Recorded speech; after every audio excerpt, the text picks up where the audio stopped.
Welcome to episode 51 of Norse Myths, Legends, and Folktales. My name is MyLinda Butterworth. Today we hear how Hothur gains additional help from the maidens to obtain victory over Balder in part 2 of Hother and Balder. As greatly as was Hothur praised by men, Balder was mocked because that he had fled. But the strife came not to an end. In a land battle did Balder contend against his rival, and drove him from the field. For fickle indeed are the fortunes of war. Hothur took refuge with Gewar. He who had achieved victory as a subject was defeated when a king. Baldur's army was afflicted by a water famine, but the Divine One dug wells, and water streamed forth, so that his parched soldiers were able to slake their thirst. To this day is a spring called Baldur's Brind. Even by night, when Balder made unhappy in his sleep because he was tormented by the dreams of Nanna, his love consumed him like fire, and he grew melancholy and thin and careworn.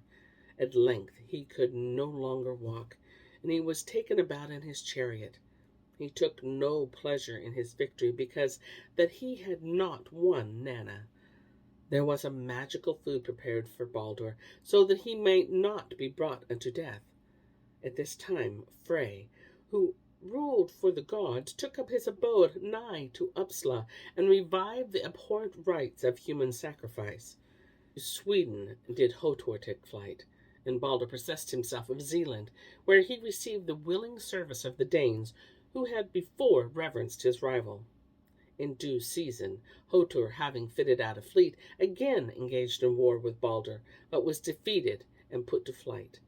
He took refuge in Jutland, a town which to this day bears the name of Horsens, that he returned to Sweden. Sad at heart, Hothur, he was weary of life, and refused to be comforted. And he took farewell of all, and wandered alone through solitary places and trackless forests. For solitude is dear to the sick at heart. The people were angry with him, because that he had concealed himself in a place apart. One day Hothur, as he wandered through the deep forest, came to a cave in a lonely place, in which dwelt the maidens who had given to him the sword-proof coat of mail. They received him with eyes of wonder, and they asked why he paid visit to them. Whereupon Hothur bewailed his fate, and with sorrow spake of the afflictions he endured. The maidens did he also reproach, because that they had not helped him as they had promised. But they told him that he had inflicted greater disasters than he deemed of, and promised him ultimate triumph. Victory will assuredly be thine, they said, if thou shalt but find the magical food with which Balder is nourished, so that his strength may have increase. Possess thyself of it, and he shall surely die. Then once again did Hothur, encouraged by what the maidens had said, raise a great army to wage war against Balder. A fierce and long conflict was fought, and when night fell the issue was undecided, because that the forces were of equal strength. Hothur could not sleep, for he had afflicted with anxiety, and he went forth to reconnoiter an opposing camp. He beheld 3 maidens who prepared the magical food for Balder, and followed their footprints through the dewy grass, when they fled from him, so that he reached their dwelling and entered therein. The maidens asked who he was, for they perceived that he was an enemy, and he said that he was a musician. Then they gave him a lyre, and he played sweetly thereon, so that their ears were charmed. He saw them prepare the food for Balder. They had 3 serpents, and their venom dropped into the mixture.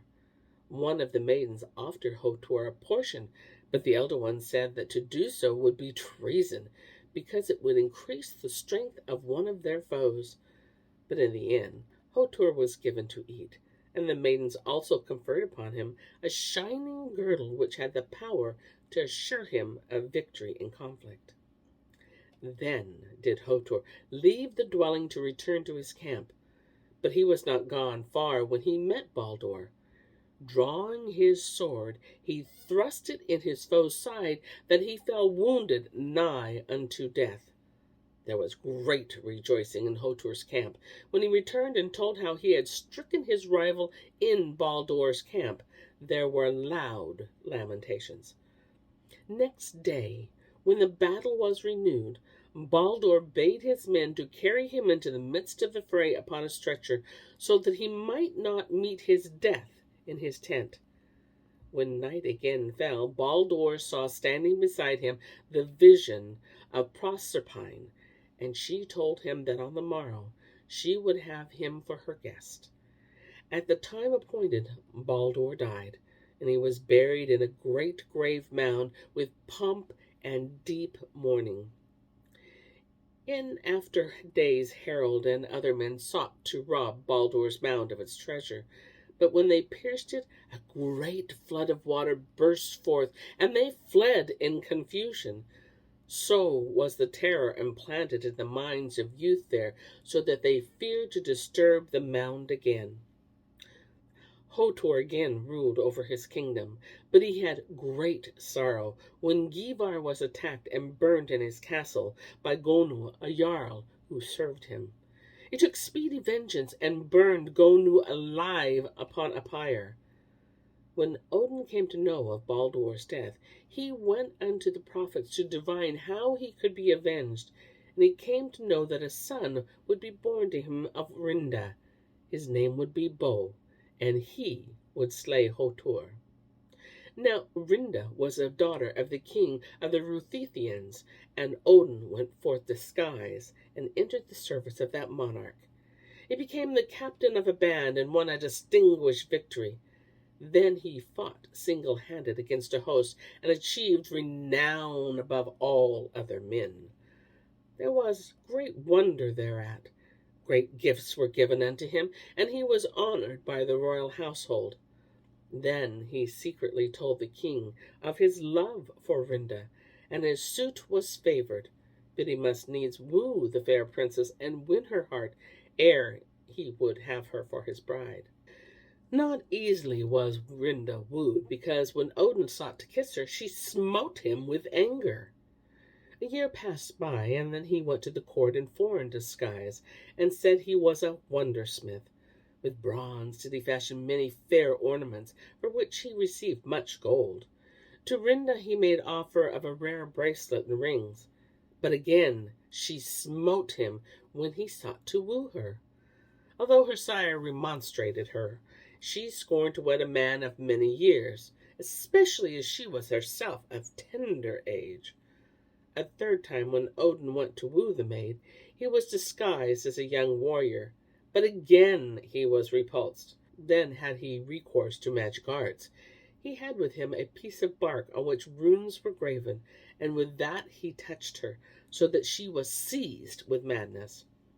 Odin returned next in the guise of a woman, who was a skilled physician, and offered to cure Rinda, who was prostrate with sickness. In the end he prevailed and won the maiden for himself, and she became the mother of Bo. At this time the gods ruled Byzantium, and they were moved to wrath against Odin because that he had practiced magic arts. So they deprived him of his high honors and drove him into exile. Oler ruled in his stead. Not until 10 years had passed was Odin recalled to the throne, and then Oler fled to Sweden, where he was slain by certain Danes. It is said of Oler that he possessed a bone graven with fearsome spells, with which he could cross the ocean as if it were a ship. Odin reigned with great dignity and power than before, and his renown was spread far among men. Then found he Bo, his son by Rinda, and him he constrained to go forth and avenge the death of Baldur. Thus it came that Hothur was slain by Rinda's son in a fierce battle, but Bo was wounded unto death, so that he was borne from the field upon his shield. Next day he died, and the Ruthenian soldiers buried him in a stately mound, so that his memory might not perish in after days. but ever have renown among men. After Hothur's death, his son Rourke became king. And here is where I end my tale for today, but I'll be back with more tales, many more tales. Until then, my friends, enjoy the journey.